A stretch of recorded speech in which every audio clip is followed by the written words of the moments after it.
again, everyone. This is Dana once again. So, we are up to another lesson. This is Technology Enriched Reading and Writing Lesson Plan. So, are you guys ready? 'Cause I am. So, let's begin our lesson. So, our objectives for today is at the end of the lesson, students must be able to indicate daily routines and habits using a simple present tense. Letter B, identify the different situations where the simple present tense is used.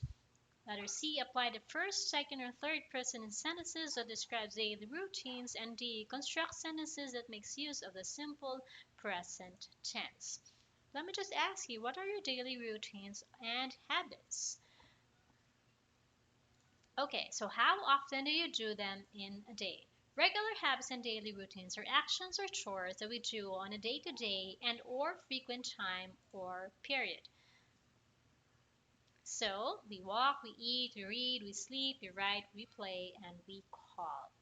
So we indicate daily routines and habits by using the simple present tense. Example, I wash my face every day. Gina eats her lunch at 12 noon. The bird sings very early in the morning. How and when do we use a simple present tense? So first is for daily routines, habits, and actions that we do regularly. Example, I usually go to bed at 10 p.m. My cousin visits our place every year. She always drinks almond milk for breakfast. Second is for permanent situations that are always true or never change. Example, I live in Manila. I work in a hotel. Basketball players train really hard. The next one, number three, is for general truths and facts. Example, water boils at 100 degrees Celsius. Kangaroos only live in Australia. Fourth is for timetables and schedules. Class starts at 8 a.m. in our school. The train station closes at 11 p.m.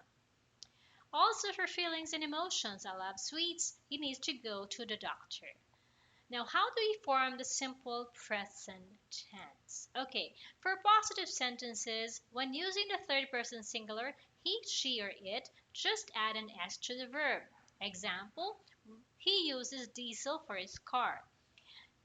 Next is, it takes an hour to go to my house. Now, for other subjects like the first, second, third, and person plural, just use the base form.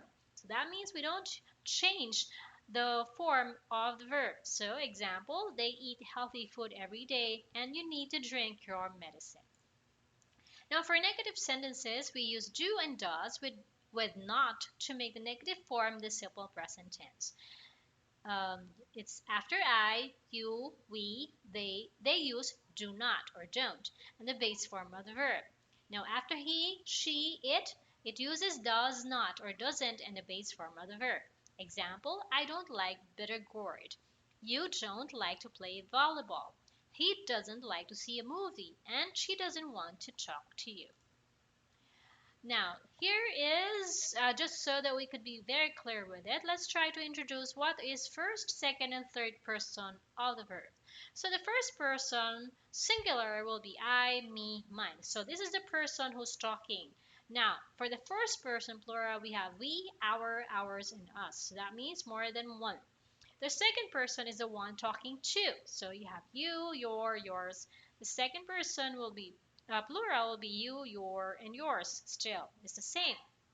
Now, for the third person, and this is very important, the third person singular is he, she, it. It's the name of the person, place, animals, things, or event. So this is the person that we are talking about. So the subject of the statement or the sentence. And the third person plural will be they, them, their, theirs. So there means it's more than one person. Okay, so let's do an activity to test our skills or knowledge of using the persons of the verbs, describing the routines that you and your family do every day. Okay, so right after that, let's do a little activity. This is called the commoners. So this activity is good for a small class only. So the teacher will prepare statements written on strips of paper that indicates different daily routines that are not so common for everyone.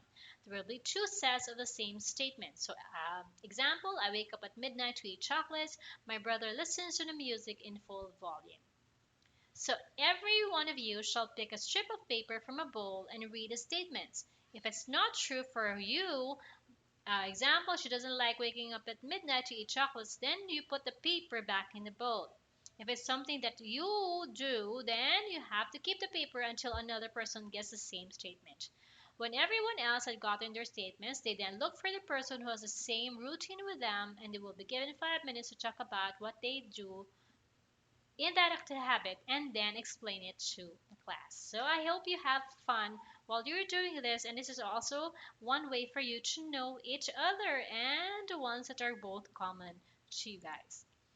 Okay, so as a final assessment, we are going to do a habit questionnaire. So I will ask you to think about a positive and negative habit that you would want to keep on doing and those that you want to avoid or stop from doing. Example, I take care of my plants every day because they keep me relaxed. That's a positive one. Or I don't want to sleep late anymore because it makes me unhealthy. This is a negative one. Okay, so you can keep on doing that until you guys have already told us about what are your positive and negative habits. Okay, so do you have any questions? If none, I'll see you guys again. Thank you for being here in this lesson. Bye.